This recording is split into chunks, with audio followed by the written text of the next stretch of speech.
My name is Lauren Parker, and until last November, I thought Thanksgiving was about gratitude. Not the deep, quiet gratitude that settles in your bones, but the performative kind, the one that requires a perfectly browned turkey and a table where every fork is aligned. The chill of late autumn in our corner of Virginia never bothered me because our living room, with its honey-colored walls and worn armchair, always burned bright with laughter, the scent of cinnamon from Mom's apple pie, and the savory promise of rosemary. I believed tradition was a shield, a fortress that could protect us from the small, sharp cruelties of the world, until my older sister, Brooke, reminded me that sometimes the enemy is already inside the gates. She arrived early, a whirlwind of cashmere and expensive perfume, her heels sinking into the soft, damp grass of my backyard as if the earth itself were rejecting her. I greeted her with a hug and the fragile hope that maybe this year she would keep her sharp tongue sheathed. She kissed my cheek, a cool, fleeting pressure that left a perfect crescent of crimson lipstick on my skin. "Still decorating with last decade's colors, sweetie," she whispered, her eyes sweeping over my comfortable, lived-in home with the air of a critic appraising a flawed piece of art. I smiled, a small, practiced motion, and counted silently to 5, the way my therapist, Dr. Anya, had taught me. Breathe in acceptance, breathe out provocation. For my 12-year-old daughter, Madison, the day meant the chaotic joy of board games with her cousins and the thrill of sneaking extra whipped cream from the can. I would not let Brooke's casual acidity spoil that for her. Brooke's remarks kept pricking throughout the morning, tiny, almost invisible needles. A comment about the sagging porch swing, a sigh about the stubborn softness around my waist, a pointed look at the way Madison, shy and lovely, tucked a stray strand of her French-braided hair behind her ear. I breathed.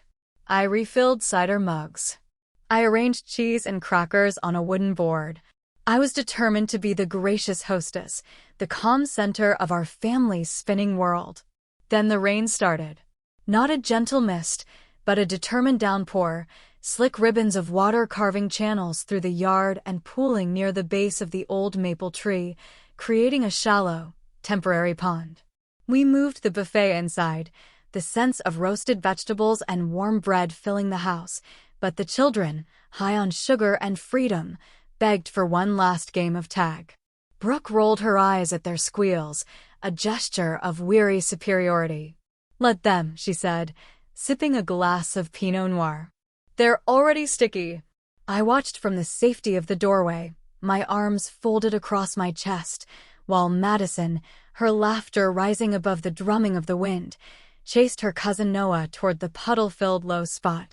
Her joy was a pure musical thing, a bright light in the gray afternoon. That's when Brooke moved. It wasn't a stumble or an accident. It was a deliberate, calculated lunge, a shift of weight and a thrust of her arms. She shoved Madison, a firm, hard-push square in the middle of her back. My daughter pitched forward, arms flailing, and landed face-first in the largest mud pool. She went down like a marionette whose strings had been abruptly cut. Brown, murky water exploded upward, splattering my jeans, the porch steps, the whole perfect picture. Time froze for a single, horrifying beat. I saw Madison's face twist from the shock of the fall to the burning shame of humiliation. Brooke's voice, sharp as shattered glass, sliced through the sudden silence. "Now you're just like your mother," she declared, loud enough for everyone on the patio to hear. "A filthy pig." The words echoed off the patio bricks, hanging in the damp air. And then, the unforgivable sound. Laughter. My relatives, uncles, in-laws, even my aging father, a man I adored, chuckled. Some laughed out of confusion, a nervous reflex. Others, I knew, laughed in cruel agreement. The sound bubbled up inside me like acid. Madison's lower lip began to tremble, and tears, clean and hot, mixed with the muddy streaks on her cheeks. I tried to move, to run to her, but my legs felt like they were encased in cinder blocks. Shame, thick and heavy, rooted me to the spot.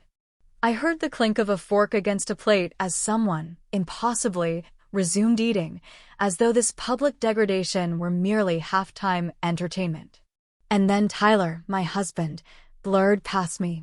Tyler Parker, communications software engineer, collector of vintage vinyl records, and the quiet anchor of my life. He sprinted across the slick grass, his dress shoes sliding, and without a moment's hesitation, launched himself into the muck beside Madison. Mud arced in a glorious, defiant wave, splashing the spectators on the patio. Gasps of shock replaced the cruel chuckles. Madison blinked at her father, her eyes wide with astonishment. Tyler lay sprawled on his back, his dark hair plastered to his forehead, his suit coat ruined beyond repair, and grinned at her like a mischievous boy who'd just discovered the world's best secret. "Looks fun," he said, his voice warm and steady. A small giggle escaped Madison's lips, hesitant at first, then breaking free, her shoulders shaking with it. Together, they began to slap the puddle, sending geysers of dirt skyward. The gasps from the patio shifted to sounds of outrage. Brooke squealed as a fleck of mud landed on her pristine ivory silk blouse. She spun around, her face a mask of fury. Too late. Tyler stood, dripping, a magnificent, muddy mess. He strode toward her, his purpose clear, and without pausing, wrapped her in the kind of tight, encompassing embrace that only siblings usually share. Her designer silk drank in the brown soup of the puddle. She shrieked, a high, panic sound, shoving him away, her carefully applied mascara already beginning to migrate down her cheeks. In that moment, I found my breath. Something fierce and protective, something I had kept dormant for years in the name of keeping the peace, flickered awake inside me. Brooke glared at us, her hands held up like claws, as if to ward off our joyful, messy rebellion. "You've ruined my clothes," she cried, her voice trembling with rage. Tyler's voice was calm, but it carried across the yard, clear and resonant. Better fabric than a child's spirit. The guests shuffled their feet, their eyes darting between us, unsure which side promised less fallout. My father coughed, a small, choke sound, and looked down at the wet flagstones at his feet. Brooke's nostrils flared. "You're insane." Tyler wiped a drip of muddy water from his chin with the back of his hand. "We're done, Brooke," he said, the words a clean, sharp line drawn in the dirt. "If you can't treat our daughter with kindness, you don't step onto our lawn again." He turned his back on her then, returning to Madison and lifting her gently from the puddle. She wrapped her muddy arms around his neck, her head on his shoulder, still hiccuping with laughter. The afternoon might have ended there, in a cloud of awkwardness and unresolved tension, but I felt the spark Tyler had lit. It was my turn to tend the flame. I walked forward, the rain cutting diagonal lines between us and the silent, stunned crowd on the patio. "Brooke," I said, my voice steadier than I felt. "Apologize." She scoffed, her last bastion of defense. "You always play the martyr, Lauren. It's so predictable." I nodded slowly. "Maybe," I said. "But today, I play mother." I gently guided Madison toward the house, wanting to shield her from what came next.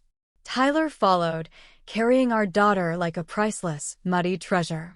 Inside, I settled her in a warm bath filled with bubbles, kissed her forehead, and promised her hot cocoa with extra marshmallows. When I returned to the living room, a hush fell over the remaining relatives. Brooke stood near the fireplace, trying to dab at the stains on her blouse with a cocktail napkin, her lips pressed into a thin, bitter line. I didn't just address her. I addressed all of them. "No meal continues while cruelty sits at the table," I said, my voice filling the quiet room. Brooke's words should have frozen every fork in this room. Instead, you laughed. I want you to ask yourselves why. The silence thickened, heavy with shame and discomfort. My cousin Mark, a man who usually had a joke for every occasion, slowly placed his plate on the coffee table, his cheeks reddening. Brooke rolled her eyes. "Are you going to lecture us now, perfect Saint Lauren?" I stepped closer to her, my fear finally burned away by a clean, clarifying anger. You don't envy my house or my clothes, Brooke. You envy the love in this house. That's why you're always trying to chip away at it. She opened her mouth to retort, but I cut her off.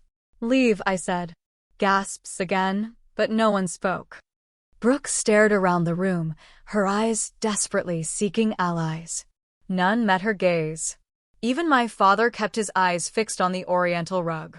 With a final, theatrical scoff, she grabbed her purse and stormed out into the rain. I closed the door behind her, the click of the latch echoing in the sudden quiet. I leaned my forehead against the cool wood and exhaled a breath I felt like I'd been holding for a decade. In the quiet after her exit, the family shifted, the palpable discomfort slowly giving way to a quiet relief. Tyler re-entered the room, his hair damp from a quick rinse, but his eyes bright with pride. Turkey's getting cold, he said with a small smile. Laughter rippled through the room, gentle this time and genuine. Plates were reheated, cocoa was poured for the kids, and Madison emerged from her room in a sweatshirt 3 sizes too big, her cheeks pink and scrubbed clean. She slid onto the sofa beside me, leaning her head on my shoulder. Dinner resumed with a new sense of gratitude, real gratitude, not the polite, hollow ritual, but the raw, visceral awareness of fragile bonds that had been tested and held. Each toast that evening, unprompted, mentioned kindness. After dinner, we played Madison's favorite board game. At the end of the night, as he was leaving, my father hugged me tightly and whispered in my ear, I should have stood up sooner. I'm so proud of you. When the last car had pulled away, Tyler and I stood on the front porch. The rain had stopped, and a few brave stars glittered in the washed-clean sky. He squeezed my hand. You okay? I'm better, I said, and I meant it. Because today, we showed Madison that her dignity outranks decorum. Months passed. We did not see Brooke. She tried texting apologies, but they were always laced with blame, barbed with justifications. I'm sorry Madison was so sensitive. I'm sorry you took it the wrong way. I answered only once, my fingers steady as I typed out the terms. Therapy and a sincere, in-person apology to Madison. Nothing less. She replied with a wall of silence that lasted through Christmas and into the new year. On Madison's 13th birthday in February, a small, elegantly wrapped box arrived. There was no return address, but I recognized the looping, perfect penmanship. Inside lay a delicate silver locket and a note on heavy cream cardstock. I'm working on being less broken, it read. Tell her I'm sorry. Love, Brooke. Madison read the note, her expression unreadable. She closed the locket without opening it and placed it back in its velvet box. Mom, she said, her voice filled with a wisdom that both awed and saddened me, I think forgiveness can wait until she's better. And so we waited. Thanksgiving came again. Our table was smaller this year, but the laughter was louder, more genuine. We left an empty chair at the table, not as a sign of Brooke's absence, but as a quiet, constant reminder that respect has a reserved seat in our home. When we went around the table sharing what we were thankful for, Madison, her eyes twinkling, said, I'm thankful that Dad can still cannonball in the mud. Tyler took a theatrical bow. I raised my glass. And I'm thankful for boundaries, I said. Everyone clinked glasses.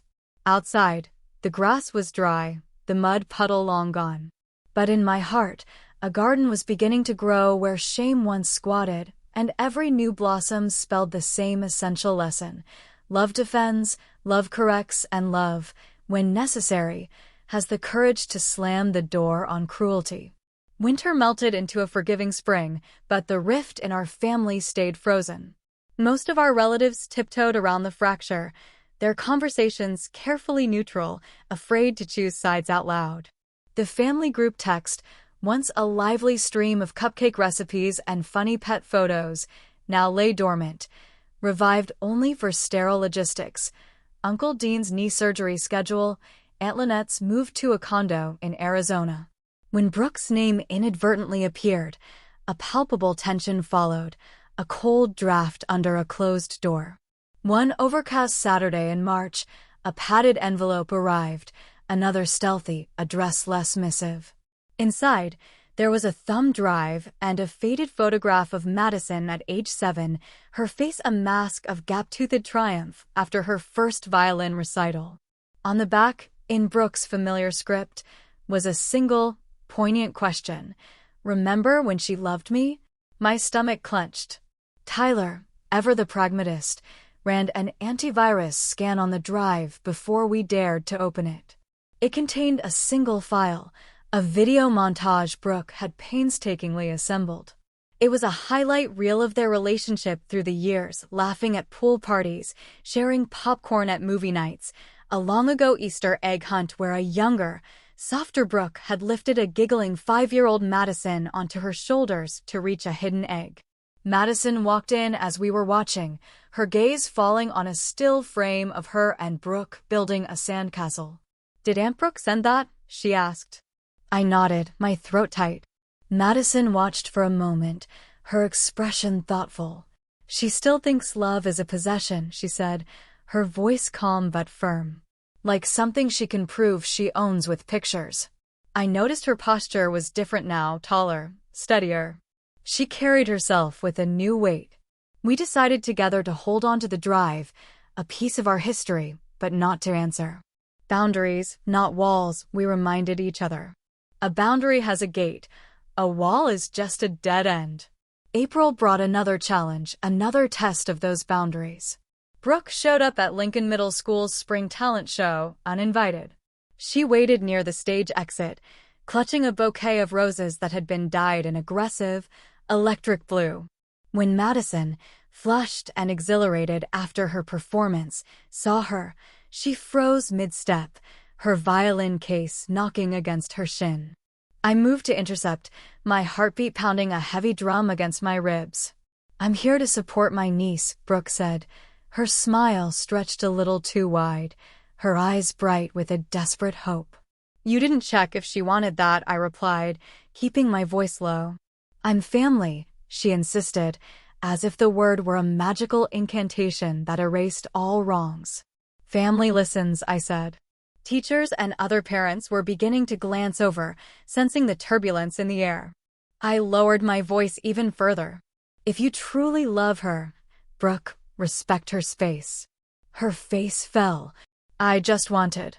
"No," I said, the word soft, but absolute. I took the garish roses from her hands, placed them on a nearby windowsill, and gently guided Madison backstage.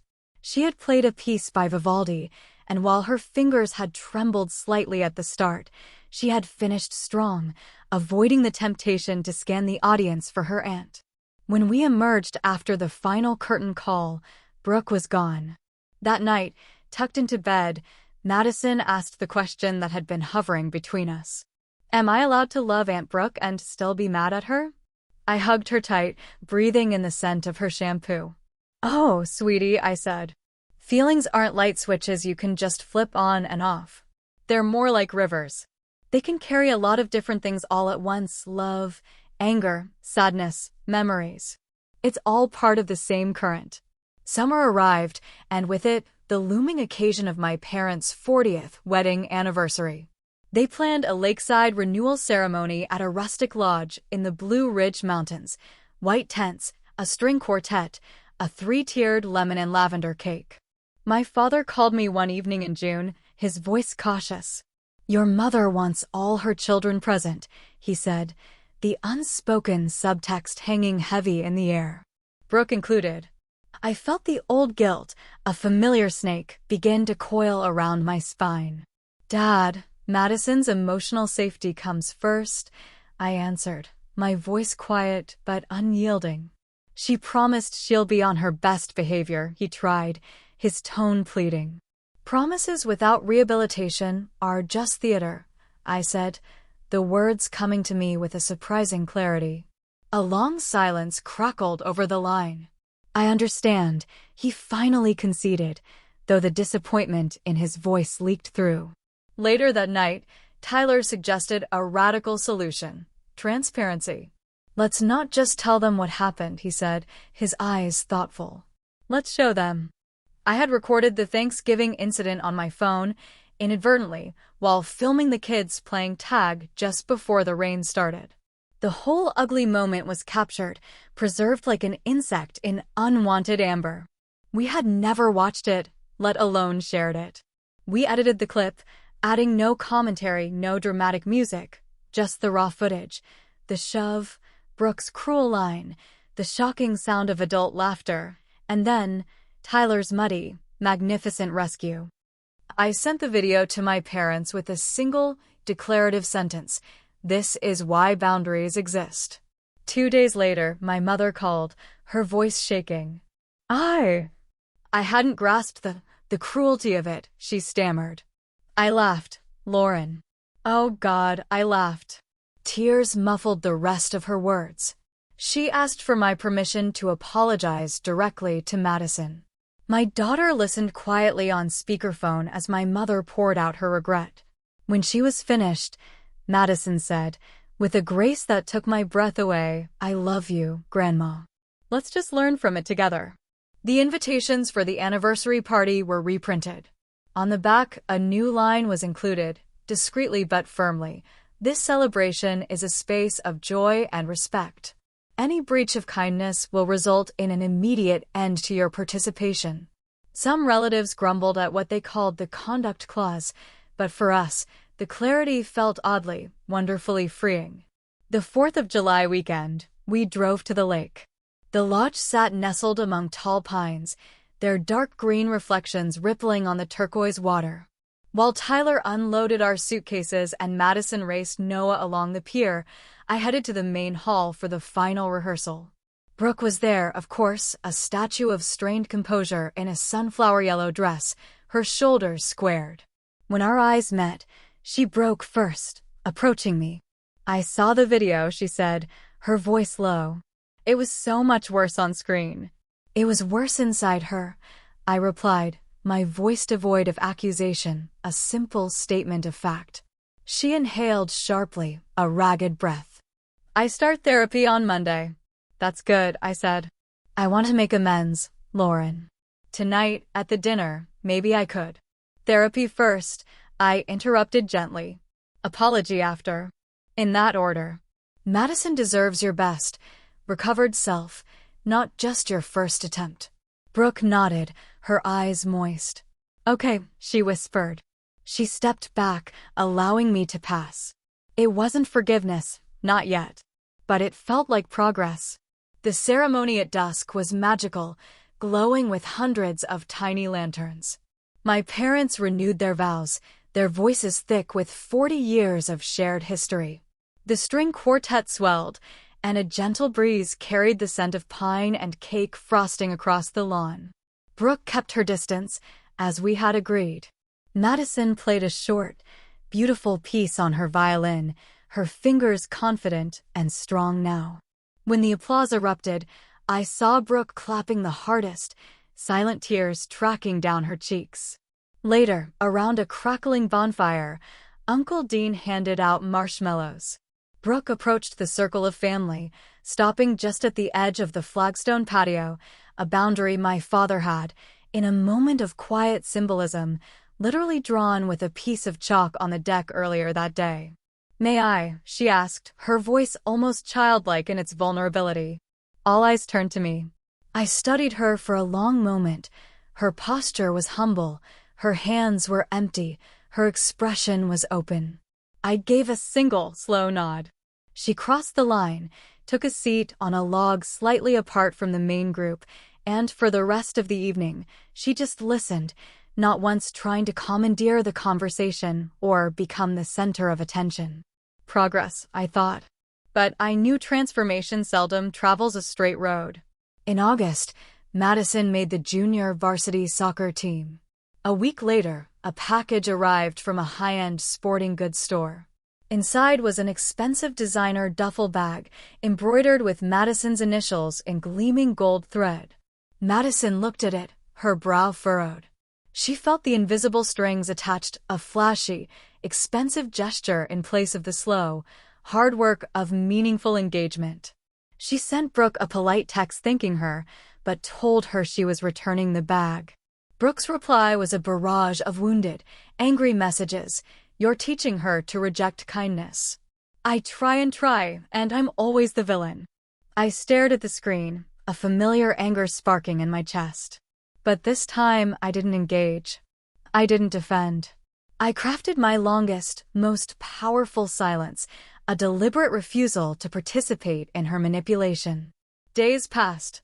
Eventually, Brooke texted Tyler a terse apology for lashing out at me. A few days after that, she asked him for reading recommendations on healthy family dynamics. Small steps, I reminded myself. Tiny, crucial steps in the right direction. School resumed. Madison thrived, balancing her violin and soccer with a new, blossoming confidence. In October, her team made it to a regional tournament. Brooke asked, through my mother, if she could attend. Madison pondered it for a full day. If she stays in the stands and promises not to say anything negative to anyone, yes, she finally decided. The game was a tense nail-biter, a tie score in the final minutes of play. In a flash of brilliance, Madison stole the ball, sprinted down the field, and scored the winning goal. The crowd erupted in cheers. From across the field, I saw Brooke. She remained seated, clapping, tears of what looked like pure, unadulterated pride streaming down her face. After the game, as the team was celebrating, Madison walked over to the stands where Brooke was waiting. I saw my sister whisper something to her. Madison nodded, then jogged back to her teammates. Later, in the car, I asked Madison what her aunt had said. She said, "I am so proud of you," Madison told me, her voice soft. "And I'm working on being someone you can be proud of someday." It was the closest thing yet to true accountability. Thanksgiving loomed again, a date on the calendar circled with tangled feelings of dread and hope. We opted for a smaller, quieter gathering at our home, with only those relatives who had demonstrated consistent kindness and support. My dad proposed a compromise, a separate dessert hour, held outdoors on the patio, where Brooke could join us if she were invited. Madison and I talked about it for a long time. "Let's see if her actions have started to match her promises," my daughter finally said. And so we agreed. On Thanksgiving morning, a light drizzle began to fall. Deja vu Tyler, ever prepared, set up a large canvas awning over the patio, just in case. Our guests arrived with casseroles and soft smiles. The chair of respect, the one we had set aside the year before, sat empty under the awning, a silent witness. As dessert hour approached, Brooke texted from her car, parked at the end of our driveway, "I'm here. Ready when you are." We invited her to the patio. She wore jeans and sneakers, practical shoes for potentially muddy ground. She carried no gifts, no critiques, only herself. We served pumpkin pie. She took a modest slice and ate it quietly.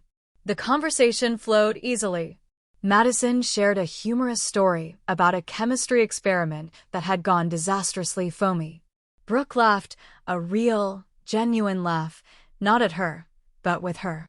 Then came the test none of us could have planned. Noah, ever adventurous, attempted a trick on his skateboard on the wet driveway. He lost his balance and tumbled head over heels, landing squarely in the same muddy hollow by the maple tree, a hollow that had been revived by the day's rain. A collective gasp shot through the group. For a single, breathless heartbeat, history poised to repeat itself. Brooke moved first. She didn't hesitate. She jumped off the patio and hurried to Noah's side, kneeling in the mud beside him. Her sensible hoodie absorbed the splatters without protest. She gently checked his knee, wiping away the sludge with her fingers. "Mud washes off, buddy," she said, her voice full of a gentle concern I hadn't heard from her in years. "Are you okay?" Noah, more surprised than hurt, nodded and grinned. I felt something deep inside my chest, a knot I didn't even know was there, finally unclench. Madison walked over and offered Brooke a towel.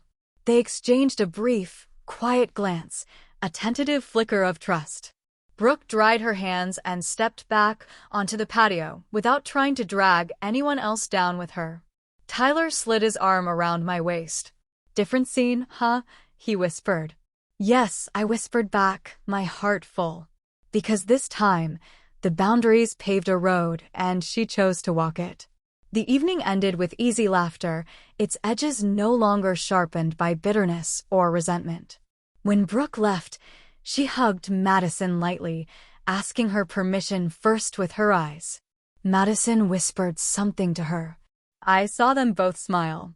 Later, Madison told me she'd said, "See you at therapy graduation." Months later, I sat in the same living room where shards of my self-worth had once glittered on the floor. A letter arrived in the mail. It was from Brooke, her handwriting steady and even. "Lauren," it began.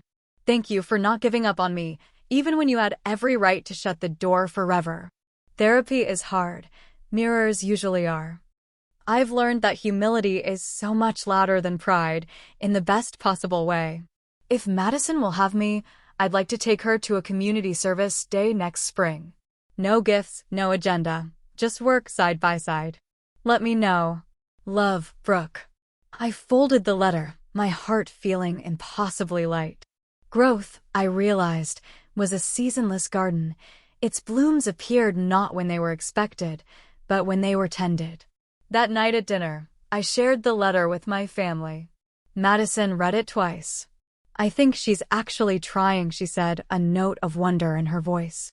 "Let's give her another chance, with clear guidelines." Together, we drafted a list: mutual consent for all outings, no insults or passive-aggressive comments, therapy must continue, and an openness to receiving feedback without getting defensive. We sent it to Brooke. She responded with a simple thumbs-up emoji and a short paragraph of gratitude. Progress, measured in pixels and sincerity. The following spring, I watched from my car as Brooke and Madison volunteered at a riverside cleanup, picking up trash from the muddy banks swollen with snowmelt. They returned hours later, smelling of algae and triumph. Madison chattered excitedly about how they had found a tarnished old locket almost identical to the gift Brooke had once sent her. They were planning to polish it together and donate it to a local women's shelter auction. The symbolism wasn't lost on me. They were taking something from the past, something that had once been a tool of manipulation, and transforming it into an offering of hope. When Brooke marked 1 year of continuous therapy, her counselor suggested a family reconciliation session. We met in her office, a circle of mismatched chairs with a box of tissues placed strategically in the center. Brooke voiced her remorse without excuses. Madison shared her hurt without dramatics. I listened, astonished by my daughter's poise and clarity. When it was my turn to speak, I spoke my truth, seasoned with a healthy dose of caution. At the session's end, we all agreed on a path of incremental rebuilding. The next Thanksgiving, the third since the shove, we gathered again. Sunshine streamed through the windows, replacing the drizzle of years past. The infamous mud pit in the yard had been transformed. It was now a small, beautifully landscaped garden, a collaboration between Madison and Brooke. They had planted azaleas and hostas, species they had researched together, chosen for their resilience to storms. A small, hand-painted wooden plaque was nestled among the leaves. It read, "Kindness takes root." During dinner, my father raised his glass and toasted to family that chooses to love, even after stumbling. Glasses clinked, and for the first time in a long time, there was no bitter undercurrent to sour the air. As twilight settled, casting long, soft shadows across the yard, Brooke approached me privately. "Remember the empty chair?" she asked. I nodded. She gestured toward the new garden. "I'd like to retire it if you think that's earned." I considered her words. "The chair stays as a memory," I said finally. "But it doesn't have to stay empty. Respect isn't a one-time ticket to get in the door. It's a season pass, and it has to be renewed by your behavior every single day." She smiled, a real, peaceful smile. Fair enough. Later, I looked out the kitchen window and saw Madison perched on the arm of that very chair, with Brooke sitting beside her, both of them watching the first fireflies of the evening begin to rise from the lawn. The sight felt like a full-circle constellation, points of past pain now connected by threads of light, forming something new and luminous. I returned to the kitchen, where Tyler was washing dishes at the sink. He looked at me, his forearms covered in soap bubbles. "Good," he asked simply. "Better than good," I said, my voice thick with emotion. "We turned mud into soil." He leaned over and kissed my temple. "And we grew the strongest roots I've ever seen." I closed my eyes, overcome with a quiet, profound sense of gratitude for the messy, beautiful, imperfect truth that real gratitude isn't found at a picture-perfect table. It's forged in the courage to defend love, the grace to allow for a return, and the hard-won wisdom to know the difference.